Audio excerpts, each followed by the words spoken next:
Saya akan melanjutkan pembahasan Kristologi, saudara. Dan hari ini kita akan membahas mengenai Yesus mati dan dikuburkan.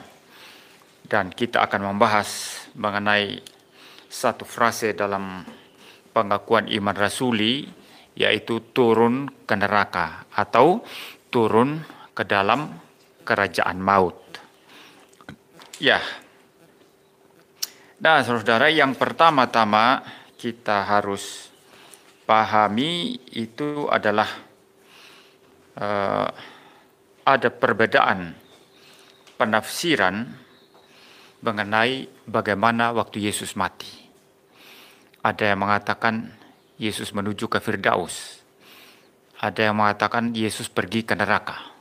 Dan mereka mencari dukungan ayat-ayat Alkitab yang semuanya akan kita bahas hari ini, tapi dengan ringkas saja.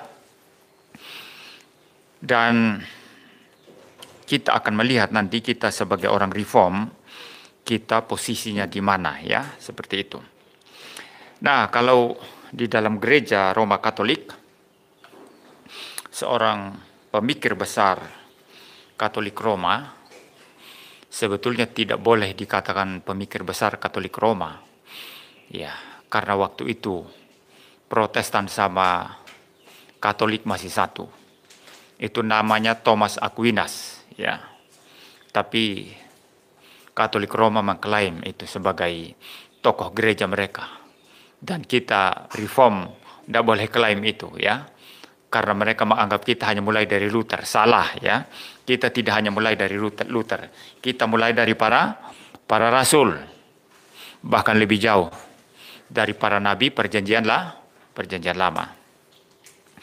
Nah, Thomas Aquinas ini, saudara, mengatakan waktu Yesus mati dikatakan dalam pengakuan iman rasuli turun ke neraka atau turun ke dalam kerajaan maut. Itu maksudnya katanya adalah bahwa Yesus pergi ke Seol atau Hades. Seol atau Hades, tempat orang-orang suci perjanjian lama itu ditaruh. Itulah yang disebut sebagai pangkuan Abraham. Saudara, kalau ingat kisah Lazarus dengan orang kaya, Lazarus mati duduk di mana? Pangkuan Abraham. Orang kaya mati menuju ke mana? Ke neraka. Ya, begitu ya, saudara ya. Nah, Thomas Aquinas berkata, itu adalah Seol atau Hades dalam pengertian khusus untuk orang-orang suci perjanjian lama. Khusus untuk orang-orang kudus perjanjian lama. Bapak-bapak perjanjian lama. Abraham, Daud, Musa, Elia, Elisa, Daniel, semua di situ. Ayub, ya, semua ada di situ. Itulah yang disebut sebagai limbus patrum. Ya, itu disebut sebagai apa? Limbus patrum. Nah, menurut Katolik ada 3 tempat kalau orang mati. Khusus untuk orang-orang kudus perjanjian lama, pergi ke pangkuan Abraham tadi, itu limbus patrum. Ya, kalau bayi-bayi yang mati, entah bayinya orang Kristen atau bayinya orang bukan Kristen, itu menuju kepada limbus infatum. Ya, limbus infatum itu khusus untuk bayi-bayi. Jadi limbus infatum ini adalah tempat di mana bukan sorga, bukan neraka, tapi persis di pinggirnya. Ya, bayi-bayi tidak masuk sorga kalau mati, tapi juga nggak masuk neraka, tapi masuk limbus infatum. Limbus infatum ini adalah tempat di mana tidak ada siksaan neraka, juga tidak ada kebahagiaan sorga. Tetapi ada kebahagiaan alamiah. Ya, seperti kebahagiaan orang di dunia ini, secara alamiah mereka dapatkan. Itu namanya limbus infatum, ya. Ini bukan ajaran reform, ya, saudara, ya. Ini ajaran Katolik Roma, ya. Nanti saudara pulang, saudara bilang lagi kalau kata Pak Yanto itu bayi-bayi mati itu menuju ke limbus infatum, itu Katolik Roma. Ya, sebentar ya. Nah, ada satu tempat lain lagi selain limbus infatum, Yang ketiga itu purgatori. Purgatori tempat kita-kita ini yang berdosa. Bukan orang suci perjanjian lama, ya, juga bukan bayi-bayi, tapi orang berdosa masuk ke purgatori. Purgatori itu adalah api penyucian, di mana dosanya dikucak di dalamnya, dibersihkan, seperti orang mencuci pakaian. Semakin banyak dosanya, semakin lama di purgatori. Api penyucian itu siksaan di situ. Nanti kalau dosanya sudah bersih, dia melompat naik ke surga. Ya, jelas ya? Itu namanya purgatori. Itu sebab di zaman reformasi, sebelum Luther mengadakan reformasi, Johann Tetzel itu yang menjual surat penghapusan siksa, itu mengatakan ketika kamu membayar uang penghapusan siksa, koin uang yang kamu masukkan dalam kantong, itu berbunyi kling, langsung nanti arwah nenek moyang, arwah orang-orang yang engkau kasihi melompat dari purgatori ke surga. Ya. Jadi ada 3 tempat ya. Limbus infatum, limbus patrum, purgatori. Sebelum masuk surga itu. Saudara, kalau bayi tidak masuk surga, tetap selama-lamanya di limbus infatum. Ya. Ini ajaran Katolik Roma, dan Yesus Kristus ketika dikatakan turun ke dalam kerajaan maut di dalam pengakuan iman rasuli, itu berarti bahwa Yesus Kristus itu menuju ke limbus patrum untuk membebaskan bapa-bapa perjanjian lama di sana dan membawa mereka ke surga. Jadi waktu Yesus mati dikatakan turun ke neraka, itu artinya menuju ke limbus patrum. Nah, ini tafsiran Thomas Aquinas. Kalau Calvin berbeda. Calvin mengatakan turun ke neraka itu ya penderitaan Yesus sejak di Taman Getsemani sampai menyerahkan nyawanya di atas kayu salib. Itu sebabnya dia berkata, Allahku, Allahku, mengapa engkau meninggalkan aku? Kita sudah bahas itu minggu lalu ya saudara ya. Jadi itu apa yang dikatakan oleh Calvin. Nah, ada pandangan lain saudara yang mengatakan bahwa Yesus memang pergi ke neraka untuk memberitakan Injil di sana. Kan itu ada dasar Alkitabnya katanya. Nah, bagian-bagian Alkitab ini nanti kita akan lihat satu persatu ya. Yang mereka jadikan rujukan atau dasar bahwa Yesus itu turun ke neraka untuk memberitakan Injil kepada orang-orang mati. Di Indonesia ini beberapa tahun yang lalu atau 10-20 tahun yang lalu ada ajaran sesat itu yang mengatakan kita boleh PI. Ya, memberitakan Injil kepada orang-orang mati. Ya, kita doakan orang mati, kita PI mereka supaya mereka selamat. Tapi itu bukan ajaran Alkitab, saudara. Karena orang kalau sudah mati, tidak ada kesempatan lagi mendengar Injil. Selesai. Kalau di dunia ini, orang tidak mau mendengar Injil. Orang tidak mau percaya. Orang mau terus durhaka. Kalau sudah mati, selesai. Sudah mati, tidak ada kesempatan lagi. Sudah mati, semua selesai. Nasibmu entah ke surga kalau percaya, atau ke neraka jikalau tidak percaya. Sangat clear ajaran Alkitab, ya. Nah, mari kita melihat sekarang bagian-bagian Alkitab yang dipergunakan dengan cara yang salah, akhirnya menyimpulkan bahwa ya, waktu Yesus mati, dia menuju ke neraka. 3 hari di neraka sebelum bangkit. Dia memberitakan Injil di sana.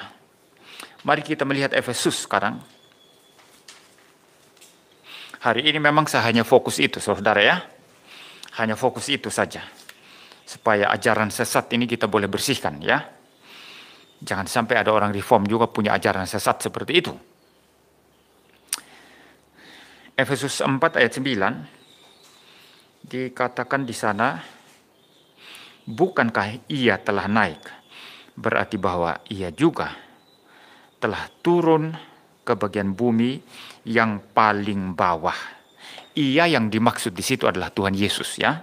Jadi kalau saya ganti kata ia di sini berarti bukankah Yesus telah naik? Berarti bahwa Yesus juga telah turun ke bagian bumi paling bawah. Nah, istilah bagian bumi paling bawah ini mereka tafsirkan sebagai neraka. Ya. Mereka tafsirkan sebagai neraka. Ya. Tapi saudara, dalam bahasa aslinya di sana tidak dipergunakan istilah Hades atau Sheol, saudara, ya. Tetapi disebut sebagai lower parts, ya, of the earth, bagian bumi paling bawah, ya. Jadi Louis Berkhof mengatakan, saudara, justru sebetulnya di sini tidak merujuk kepada neraka itu, istilah ke bagian bumi paling bawah, tapi merujuk kepada semacam kontras. Kan dikatakan di situ, ya, ayat 9, ya, ayat 9. Bukankah ia telah naik? Berarti naik, kan? Ini maksudnya naik ini apa? Saudara paham? Kalau dikatakan Yesus yang adalah Allah naik menjadi Allah, itu salah. Ya, Yesus tidak pernah naik menjadi Allah. Dia selalulah Allah kekal, dari kekal sampai kekal. Jadi istilah naik di sini merujuk kepada apa? Apakah merujuk kepada prainkarnasi? Sebelum inkarnasi tidak perlu naik. Memang dia mengatasi segala sesuatu, ya, sebagai logos ilahi, ya, sebagai firman Allah yang kekal, yang setara, sederajat, sehakikat dengan Allah, Allah Bapa. Jadi istilah naik di sini ini apa? Merujuk kepada apa? Kenaikannya ke surga setelah menyelesaikan seluruh karya penebusannya. Jadi Yesus telah naik. Kalau dia naik, berarti ada satu ketika dia turun. Ya. Jadi ini merupakan kontras, ya. Ada kenaikan, ada turun, ya. Kalau Indonesia kenaikan, iya kenaikan. Tapi kalau keturunan sudah lain artinya, ya. Beda, ya. Ada kenaikan, ada keturunan. Oh, salah. Ada kenaikan, ada turun, ya. Susah Indonesia, ya. Kadang-kadang Indonesia ini tidak ada aturannya, ya. Beda kalau bahasa Inggris itu, wah, aturannya sudah ketat, ya. Anda mau buat kalimat pasif, aktif, ya. Mau buat past tense, present continuous tense, present tense, future tense, semua lengkap. Kalau Indonesia kadang-kadang tidak ada aturannya, ya. Kadang-kadang kata itu taruh di konteks apa? Baru temukan artinya. Lihat konteksnya. Nah, ada kenaikan ke surga. Maka itu mempresaposisikan bahwa dia pernah turun. Ya. Apa yang dimaksud bagian bumi paling bawah? Artinya dia pernah merendahkan diri serendah-rendahnya. Itu yang dinyatakan dalam Filipi. Mari kita buka sebentar saja. Filipi pasal yang kedua. Ini ayat sangat terkenal, orang Kristen harus tahu ini, ya. Kalau tidak tahu ini, Anda menjadi orang Kristen yang sombong seumur hidup. Karena tidak pernah melihat bagaimana Yesus merendahkan diri sedemikian rupa. Ya, Filipi pasal 2 saya baca dari ayat yang kelima. Hendaklah kamu dalam hidupmu bersama menaruh pikiran dan perasaan yang terdapat juga dalam Kristus Yesus. Yang walaupun dalam rupa Allah, tidak menganggap kesetaraan dan Allah itu sebagai milik yang harus dipertahankan, melainkan telah mengosongkan dirinya sendiri dan mengambil rupa seorang hamba dan menjadi sama dengan manusia. Ayat 8. Dan dalam keadaan sebagai manusia, ia telah merendahkan dirinya dan taat sampai mati, bahkan sampai mati di atas kayu salib. Berarti Yesus pernah merendahkan diri. Sampai serendah-rendahnya. Itu sebabnya dikatakan di sini, dia pernah turun ke bagian bumi paling bawah. Dia merendahkan diri serendah-rendahnya. Jadi tidak ada indikasi di sini, di ayat ini, bahwa Yesus pergi ke neraka. Ya. Lower parts of the earth di sana tidak mengindikasikan neraka, tapi merupakan kontras. Dia naik ke surga, berarti ada turun sampai serendah-rendahnya. Baik, itu ayat yang pertama ya, yang kita sudah bereskan ya. Jadi ayat ini tidak mengindikasikan apa? Yesus turun ke neraka atau pergi ke neraka. Yang kedua sekarang 1 Petrus 3 ayat 8 sampai 20. 18 sampai 20. 1 Petrus 3 ayat 18 sampai 20. Sebab juga Kristus telah mati sekali untuk segala dosa kita. Ia yang benar untuk orang-orang yang tidak benar, supaya ia membawa kita kepada Allah. Ia yang telah dibunuh dalam keadaannya sebagai manusia, tetapi yang telah dibangkitkan menurut roh. Dan di dalam roh itu juga ia pergi memberitakan Injil kepada roh-roh yang di dalam penjara, yaitu kepada roh-roh mereka yang dahulu pada waktu Nuh tidak taat kepada Allah, ketika Allah tetap menanti dengan sabar waktu Nuh sedang mempersiapkan bahteranya, di mana hanya sedikit, yaitu 8 orang yang diselamatkan oleh air bah itu. Nah, seolah-olah dalam ayat ini, saudara, dikatakan bahwa Yesus pergi kepada roh-roh yang ada dalam penjara. Istilah penjara di sana ya boleh ditafsirkan sebagai neraka ya. Ya, penjaranya Tuhan Allah apa sih? Ya neraka, ya. Jadi dikatakan di situ Yesus pergi memberitakan Injil kepada roh-roh yang di dalam penjara. Roh-roh apa itu? Roh-roh orang yang mati pada saat air bah Nuh, ya. Tidak tahu berapa banyak orang, ya. Ada banyak sekali itu roh-roh yang mati tenggelam ketika dihukum oleh Tuhan melalui air bah pada zaman Nuh. Dan dikatakan seolah-olah di sini Yesus pergi ke neraka menemui roh-roh itu dan memberitakan Injil kepada mereka. Tapi ini tafsiran yang salah, sama sekali tidak teliti. Karena kalau kita teliti, di situ dikatakan, ya mungkin saya baca ulang dari ayat 18 ya.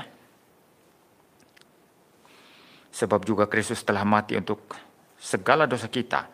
Ia yang benar untuk orang-orang yang tidak benar, supaya ia membawa kita kepada Allah. Ia yang telah dibunuh dalam keadaannya sebagai manusia. Tetapi yang telah dibangkitkan menurut roh. Ya, dibangkitkan menurut roh. Ya. Dan di dalam roh itu, ya, di dalam roh, maksudnya di dalam Roh Kudus, ya.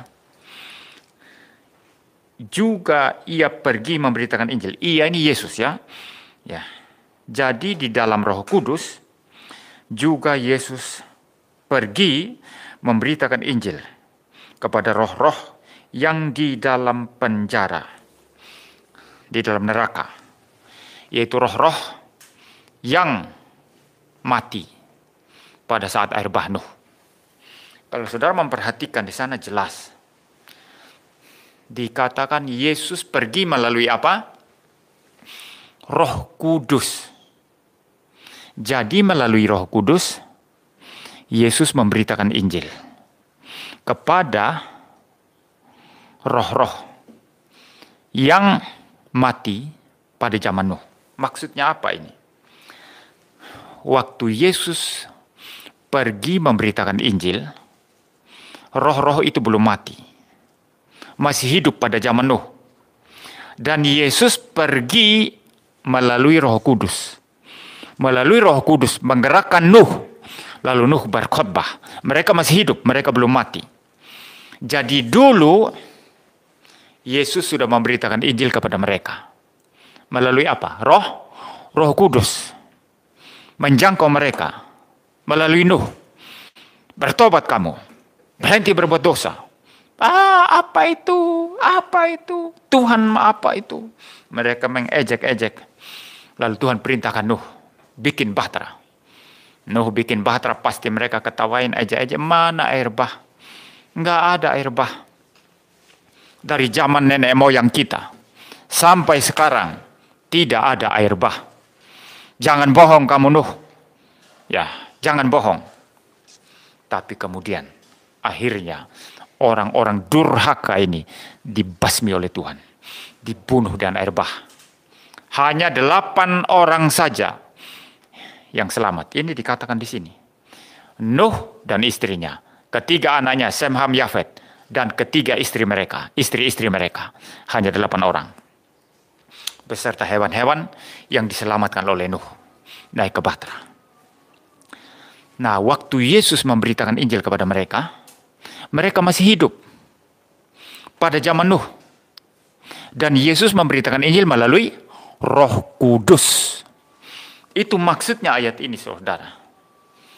Jadi bukan waktu Yesus mati di atas salib, dikubur, 3 hari itu dia pergi ke penjara, ke neraka, lalu memberitakan Injil kepada roh-roh yang dulu mati pada zaman Nuh. Bukan itu maksudnya. Ya. Pembacaan yang teliti tentang ayat-ayat ini jelas mengindikasikan bahwa dulu Yesus sudah memberitakan Injil kepada orang-orang durhaka itu. Melalui apa? Roh Kudus. Ya. Berbicara kepada mereka melalui Nuh. Dan mereka memberontak. Mereka durhaka. Dan Tuhan basmi mereka. Sekarang tidak ada kesempatan lagi. Ya. Selama-lamanya tidak ada kesempatan. Maka jikalau hari ini engkau mendengar suaranya, jangan keraskan hatimu, bertobatlah. Percayalah kepada Dia.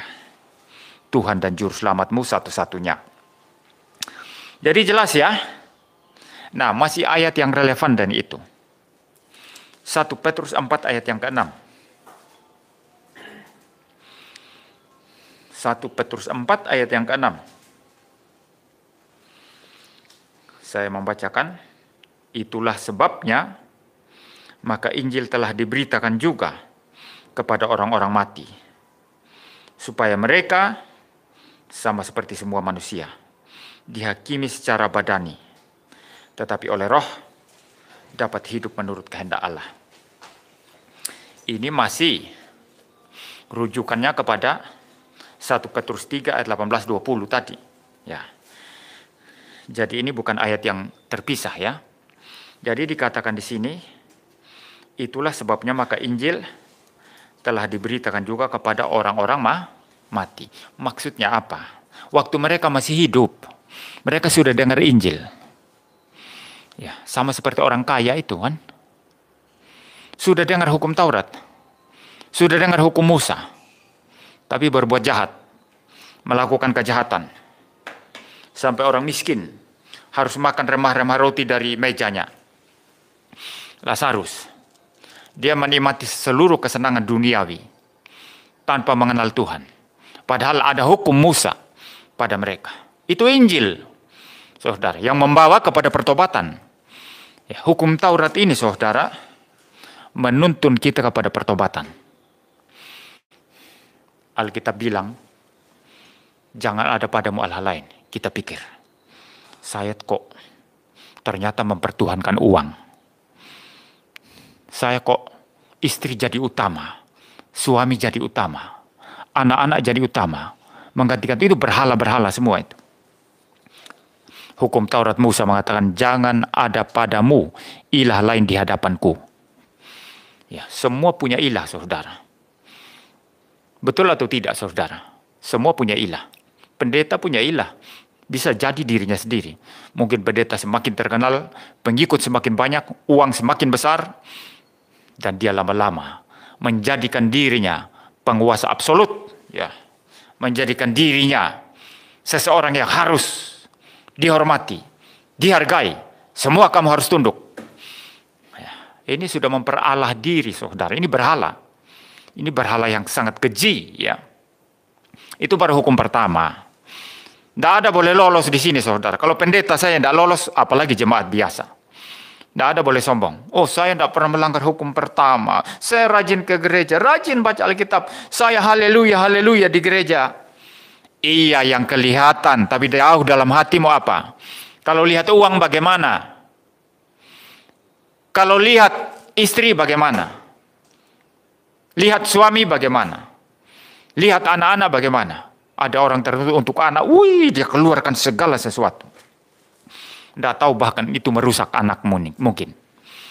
Ya, untuk anak dia keluarkan segala sesuatu. Pokoknya anak seperti jadi Tuhannya. Harus dilayani sebaik mungkin. Betul ya? Kasih ke gereja cukup 5.000 rupiah. Selesai. Kasih uang jajan anak. Masih anak SD. 50.000 masih kurang. Takut anaknya kelaparan di sekolah. 100.000 nak ya. Nanti kalau kamu kelas 5 saya tambah nanti 200.000. Tapi persembahan ke gereja 5.000 kurang ajar. Ya, berarti berhalanya itu anaknya. Ya, dia tidak mempertuhankan Tuhan. Ini baru hukum pertama, saudara. Belum hukum kedua, ketiga, keempat, kelima. Ya, hukum kelima ini bukan hanya orang tua kandungmu yang harus kamu hormati, tapi semua otoritas yang Tuhan taruh di dunia ini. Ya, betul ya. Hukum ke-6, ke-7, ke-8, ke-9. Pelanggaran terlalu berat. Terlalu berat. Tidak ada yang sanggup. Maka ini menuntut kita kepada anugerah Allah. Tuhan, saya tidak mampu. Saya hanya mutlak butuh anugerah-Mu. Jadi hukum Musa itu baik untuk menuntun kita kepada anugerah Allah. Itu sebabnya kita orang reform bacakan 10 hukum Allah setiap minggu. Supaya orang sadar akan dosanya dan itu menjadi juga penuntun hidup baru. Ya. Jadi kembali kepada orang kaya itu tadi. Dia punya hukum Musa. Tapi dia tidak menghiraukan itu. Ya, dia tidak menghiraukan itu. Dia tidak reckon itu, ya. Ya. You no reckon me, I no reckon you. Katanya gitu kan. Artinya hukum Taurat itu ngasih apa ke saya? Enggak ngasih uang. Ya. Enggak ngasih kebahagiaan duniawi, enggak ngasih kenikmatan duniawi. Hukum Taurat no reckon me, so I no reckon hukum Taurat, gitu kan, saudara.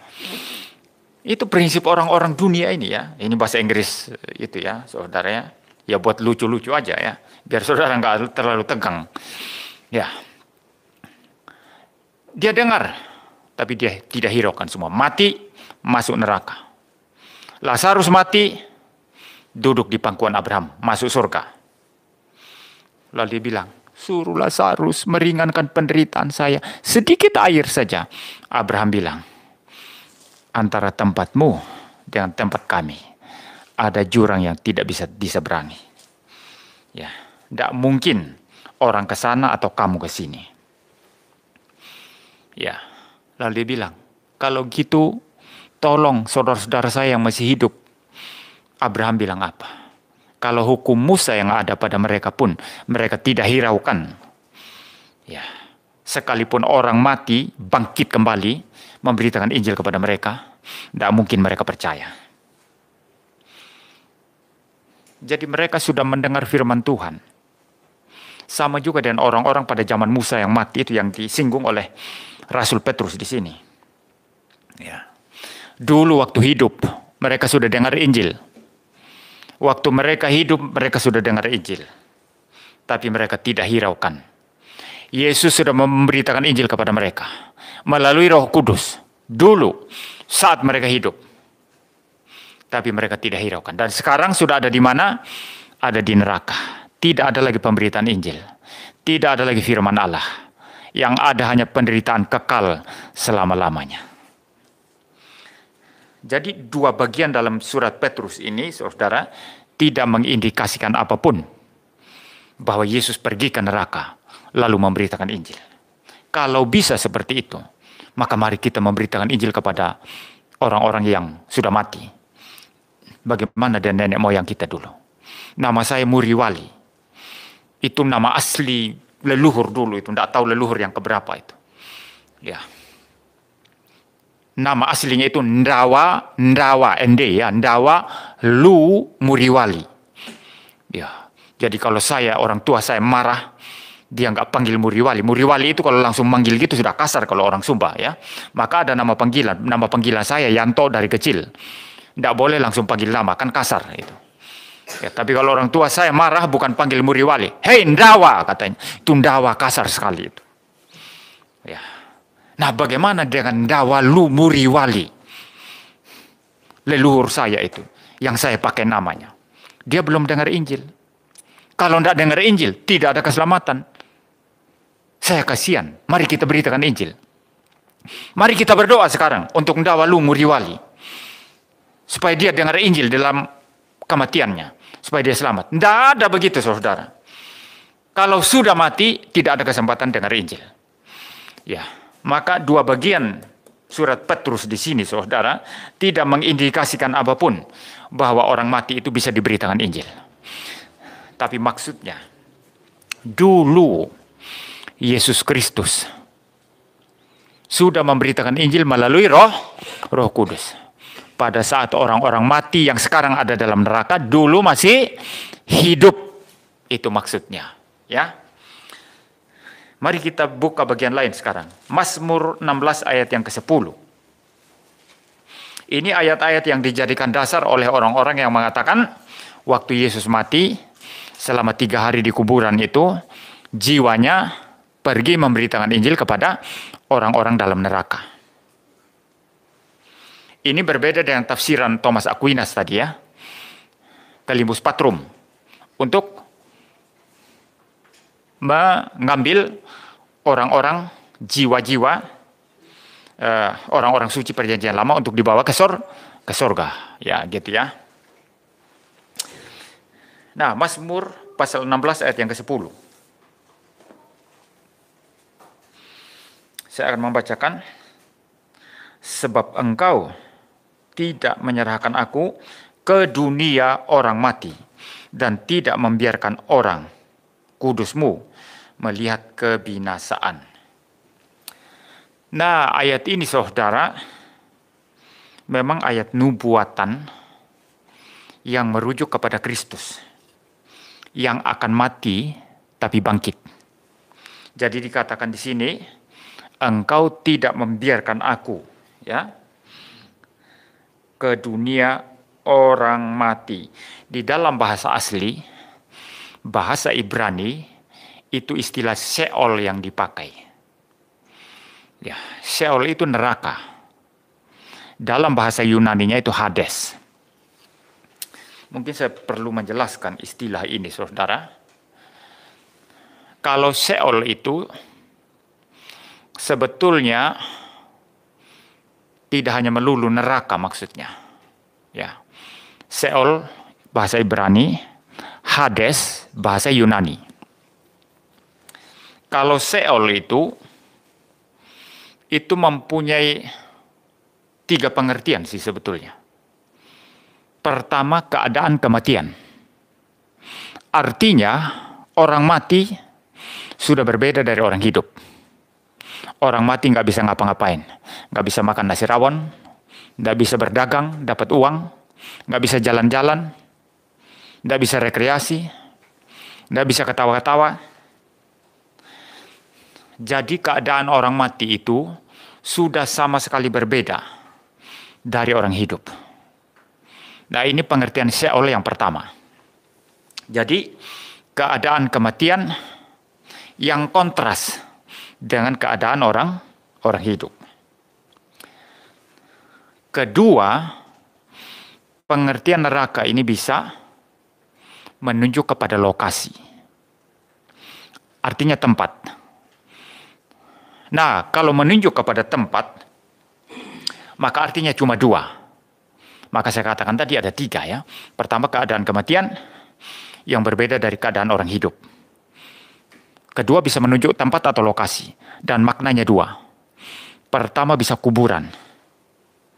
Kuburan yang digali itu 1 kali 2 meter. Di mana kita semua nanti ditempatkan di sana. Itu Seol namanya. Kuburan. Ya. Turun ke Seol. Kadang-kadang dalam perjanjian lama ini maksudnya masuk ke kuburan. Kalau bukan kuburan maksudnya, maka tidak ada lain daripada neraka. Itu artinya neraka itu Seol. Tidak ada istilah limbus patrum, limbus infatum, purgatori, tidak ada itu. Seol berarti neraka. Kalau bukan kuburan berarti apa? Neraka. Kalau bukan neraka berarti kuburan. Kalau bukan menunjuk tempat berarti keadaan kematian yang membedakan dari keadaan orang hidup.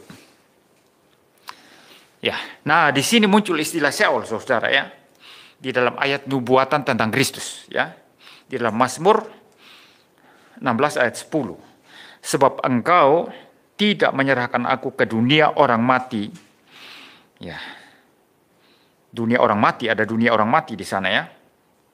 Itu Seol atau Hades ya dalam bahasa Yunani. Dan tidak membiarkan orang kudusmu melihat kebinasaan. Nah, apakah maksudnya di sini? Yesus itu turun ke neraka, artinya dia diizinkan ke neraka, tapi tidak dibiarkan selama-lamanya di sana, hanya 3 hari. Dan disitulah nanti dia pergi memberitakan Injil kepada orang-orang yang ada dalam neraka atau penjara. Tidak sama sekali, saudara ya. Di situ tidak ada indikasi bahwa Yesus pergi ke neraka, ya. Tidak ada indikasi itu. Karena apa? Ini sebetulnya bermaksud bahwa Yesus itu tidak mati untuk selama-lamanya. Artinya tidak diserahkan ke dalam dunia orang mati selama-lamanya. Karena cukup hanya 3 hari. Nanti kalau saya bilang 3 hari orang Islam protes lagi. Hitungan apa orang Kristen ini? Goblok orang Kristen ini. Masa Yesus 3 hari di kuburan? Coba kita hitung. Matinya hari apa? Kamis atau Jumat? Kalau Sentolio beda lagi, itu hari Rabu atau Kamis katanya itu si fundamentalis yang terus menghina-hina Calvinisme, menghina-hina reform ya. Itu Sentolio itu. Ya sudahlah, kita tidak urus dia ya. Kita umumnya percaya hari Jumat meninggal ya. Ya. Kalau hari Jumat meninggal, Jumat agak sore ya. Kira-kira jam 3. Kalau saya tidak salah ya. 1 harinya berarti besok jam 3-nya hari Sabtu kan? 1 hari ya. Jam 3 hari Minggu baru 2 hari ya. Jam 3 hari Minggu loh. Tapi bangkitnya pagi loh. Berarti Yesus hanya 1,5 hari di kuburan. Orang Kristen ini goblok sekali. Masa Yesus 3 hari di kuburan? Padahal cuma 1,5 hari. Betul ya? Coba dihitung ya, jam 3 sore mati ya, masuk kuburan. 1 harinya berarti Sabtu sore jam 3 besok kan? Ya, 2 harinya berarti Minggu sore jam 3 kan? Tapi bangkit kan bukan jam 3 sore, baru 2 hari kan? Baru kita hitung 2 hari kan? Tapi pagi-pagi Minggu, berarti hanya 1,5 hari Yesus di kuburan. Ini kalau pakai cara hitungnya kita. Orang Yahudi nggak gitu cara hitungnya. Ya, kalau kita cara hitung hari secara strict ya, tapi dalam kehidupan sehari-hari pun kita tidak strict juga menghitung hari. Pak So pergi ke Semarang atau ke Jakarta, mau nginap di hotel. Check-in jam 7 malam. Dianggap 1 hari, tapi besok jam 12 sudah harus keluar. Kalau mau 1 hari. Apa itu cukup 1 hari atau 24 jam?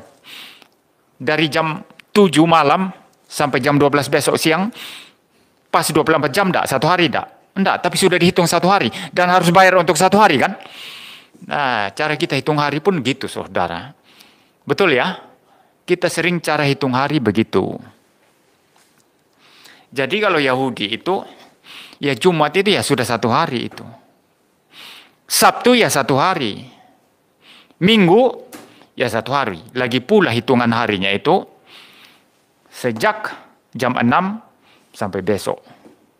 Kalau kita pagi jam 6 baru sampai besok pagi lagi. Tapi kalau Yahudi dari senja ke senja berikut.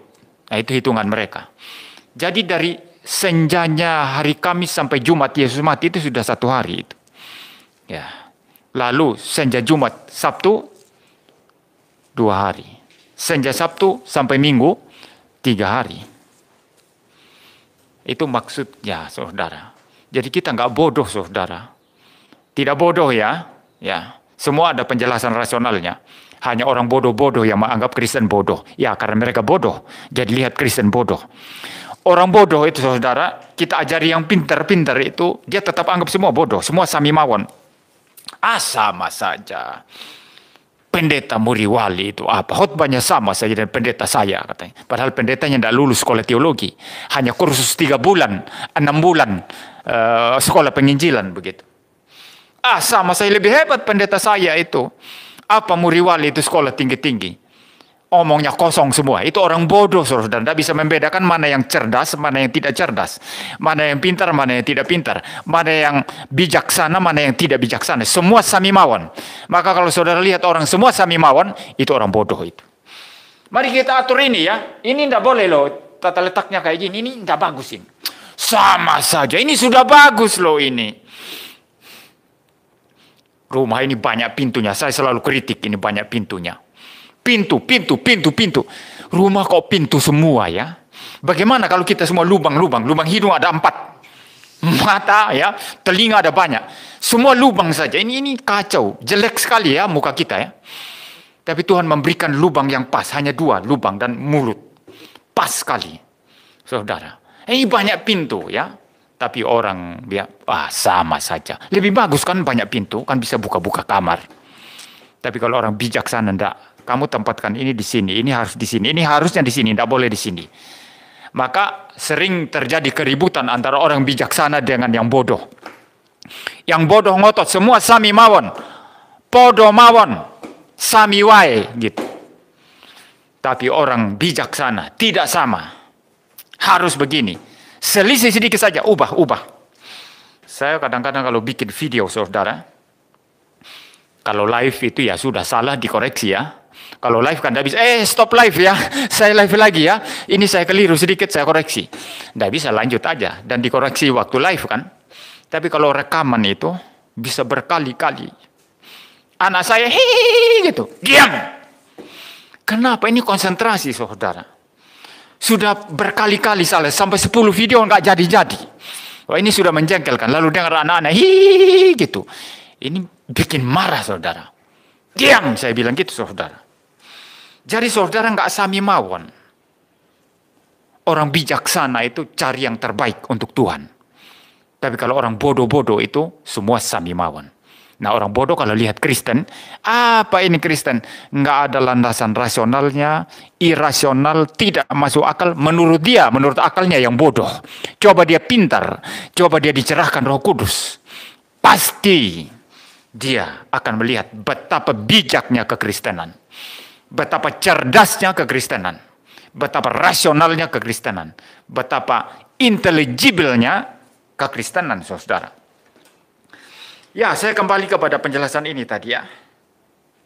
Jadi ini maksudnya apa? Yesus tidak dibiarkan mati selama-lamanya. Tapi bangkit pada hari ke-3. Jadi tidak ada indikasi di sana bahwa Yesus itu pergi ke neraka untuk memberitakan Injil. Jadi posisi reform kita, saudara, sesuai dengan yang juga dikatakan oleh Yohanes Calvin, bahwa waktu Yesus dikatakan turun ke dalam kerajaan maut, nanti dalam pengakuan iman rasuli yang kita baca, ya, yang kita ucapkan bersama-sama, turun ke neraka itu sama, ya. Ada yang berkata turun ke neraka boleh, turun ke dalam kerajaan maut boleh, ya. Itu artinya Yesus mengalami hempasan kuasa neraka. Saya sudah bahas minggu lalu. Bahkan itu sudah dirasakan sejak Taman Getsemani sampai matinya di atas kayu salib. Dan puncaknya ketika murka Allah ditumpahkan kepada dia. Sampai dia berteriak, Eloi, Eloi, lama sabachthani. Disitulah Yesus secara singkat mengalami siksaan neraka luar biasa. Bukan hanya untuk dosa satu orang. Nanti orang masuk neraka hanya pikul dosanya sendiri. Menderita karena dosanya sendiri di neraka. Tapi Yesus memikul dosa bermiliar-miliar orang pilihan dari zaman Adam sampai dia datang kembali kali yang kedua. Betapa beratnya penderitaan neraka yang dialami Yesus. Itulah yang dimaksud di dalam pengakuan iman rasuli. Turun ke dalam kerajaan maut, saudara. Nah, penjelasan saya sampai di sini, saudara. Dan sebagai aplikasi praktis untuk kita, maka biarlah kita menjadi orang Kristen yang sungguh-sungguh melihat Tuhan kita sebagai Tuhan yang di dalam kemanusiaannya sudah menderita siksaan neraka dan mati, lalu kemudian bangkit pada hari ketiga. Kalau begitu jiwanya kemana? Rohnya kemana? Ke sorga. Itu sebab kalau saudara baca Injil Lukas yang tadi sudah dibacakan, Yesus menyerahkan nyawanya. Bapa, ke dalam tanganmu kuserahkan nyawaku. Jadi waktu Yesus mati, langsung ke sorga nyawa kemanusiaannya. Itu nyawa kemanusiaan atau jiwa kemanusiaan Yesus. Langsung ke sorga. Dan ini sangat konsisten dengan pernyataan Yesus sendiri kepada salah satu penjahat yang diselamatkan. Yang berkata, ingatlah akan aku, jikalau kelak engkau datang dalam kemuliaanmu. Yesus berkata, bukan kelak, tapi hari ini juga. Engkau bersama-sama dengan aku di Firdaus. Waktu Yesus mati, nyawa kemanusiaannya menuju ke Firdaus, bukan menuju ke neraka. Menuju ke sorga, bukan menuju ke neraka lalu memberitakan Injil. Demikian juga kita. Ini aplikasi praktisnya. Saudara yang percaya kepada Tuhan Yesus Kristus, mati kapanpun, pasti masuk ke sorga. Tidak ada mudah-mudahan. Pasti masuk ke surga. Kalau tidak percaya, pasti ke neraka. Ini ajaran Alkitab. Ya, pasti ke neraka. Percaya Yesus sebagai satu-satunya Tuhan dan Juru Selamat, pasti ke surga. Jadi, jangan kita mempunyai pikiran yang sama lagi dan penjahat yang satunya yang bertobat. Nanti ketika engkau datang, ingatlah akan aku. Bukan nanti, hari ini mati bersama-sama dengan Yesus di Firdaus, bersama-sama dengan Tuhan Yesus di sorga. Tapi baru jiwanya belum seutuhnya manusia, karena tubuhnya masuk ke kuburan, ya, ke Sheol dalam pengertian kuburan, ya. Tubuhnya masih di sana. Nanti ketika Yesus datang kali yang kedua, dia membangkitkan semua orang mati yang percaya bersatu kembali dengan jiwanya, dengan utuh tubuh dan jiwa, dipermuliakan untuk tinggal dalam langit dan bumi yang baru. Sedangkan yang tidak percaya, mereka juga dipersatukan, jiwanya yang sudah ada di neraka dengan tubuhnya yang dibangkitkan dari kuburan, dipersiapkan, diset untuk penderitaan neraka selama-lamanya. Tidak bisa mati, tidak bisa bunuh diri, hanya menderita selama-lamanya. Tubuh dan jiwanya di neraka. Nah, ini penghiburan bagi kita orang Kristen, ya. Tidak usah takut, saudara, ya. Kecuali kalau saudara bukan Kristen. Ya, saudara-saudara yang mendengarkan saya live streaming ini, kalau engkau bukan Kristen, ya, belum percaya Tuhan Yesus, ada alasan untuk takut. Takut mati, ya. Tapi anak-anak Tuhan, hari ini mati, hari ini bersama-sama dengan Yesus di Firdaus. Sama seperti Yesus mati, hari itu juga di Firdaus. Membawa bersama-sama dia penjahat yang bertobat. Demikian juga kita. Hari ini mati, besok mati, tahun depan 10, 20 tahun, 30 tahun, 40 tahun, 50 tahun. Kita langsung bersama-sama Kristus di Firdaus, menanti-nantikan kebangkitan tubuh kita, dipersatukan dengan jiwa kita yang sudah di sorga, dipermuliakan tubuh dan jiwa, dan tinggal dalam langit dan bumi yang baru, yaitu langit dan bumi ini yang diperbaharui, yang sudah bersatu dengan sorga. Ini pengharapan kita, saudara. Biarlah kita pulang dengan sukacita, ya, bukan dengan ketakutan. Orang Kristen tidak takut lagi penghukuman neraka, karena mereka pasti diselamatkan. Mari kita berdoa. Bapa di surga, terima kasih untuk seri khotbah Kristologi bagian yang ke-6 pada malam hari ini. Pimpin juga seri khotbah Kristologi bagian yang ke-7 minggu depan mengenai kebangkitan Yesus yang mengalahkan kuasa dosa, kuasa maut, kuasa neraka, kuasa setan. Dan pimpin juga pembahasan Kristologi selanjutnya. Terima kasih Tuhan, kuatkan kami, hibur kami, dalam nama Tuhan Yesus Kristus kami berdoa. Amin.